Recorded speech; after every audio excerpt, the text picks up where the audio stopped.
Arenasi mempersiapkan diri perlawanan PR50 separuh akhir pra remaja putra A. Diminta kepada pesilat Imran bin Farid Izwa dari P4S Warrior. Bang, cikgu. Ini tengah rekod. Terima kasih.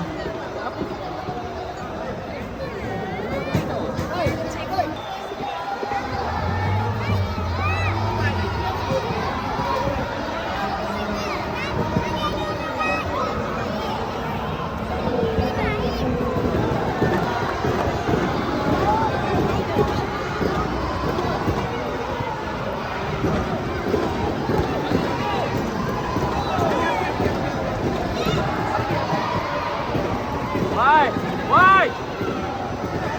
Go, Owen, go!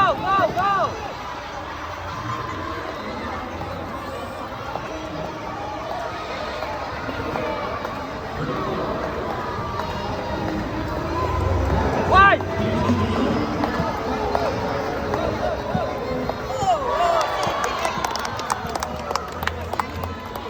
Why?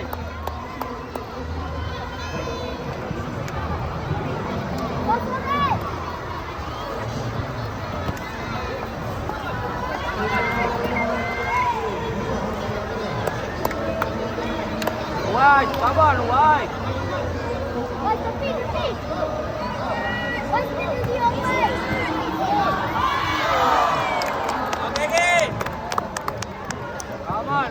Come on, why? Dari Arenasi diminta kepada pesilat Imran bin Farid Izwa dari P4S Warrior.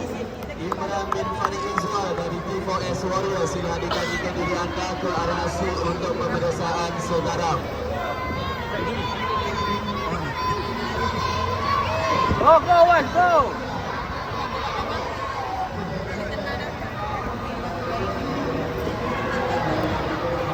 Arenasi, Why? pemeriksaan pelanggaran.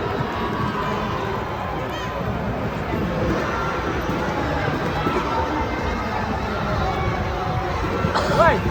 Surat biru melakukan pelanggaran. Why?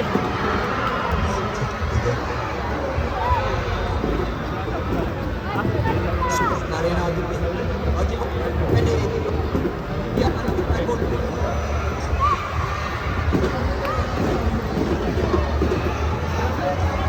Tapi diam!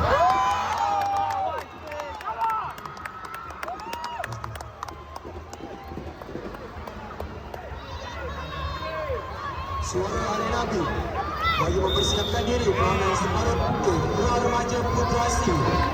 Kita pilih Muhammad Khalil Darwish bin Syarul Hadi Mencah Wipers untuk hadir ke sudut pemeriksaan Arena B. Suara dari Arena C bersiapkan diri dan seterusnya PR43 separuh waktu pra remaja putra F. Muhammad Harith Zahsyah bin Kamarudin Kelab Silat Olahraga Wira Tinggi Wangsa untuk hadir ke sudut pemeriksaan Arena B.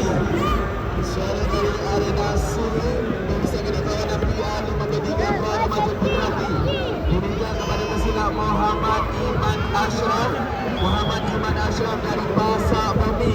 Sila dengan diri anda ke Arena C untuk pemeriksaan saudara. Why?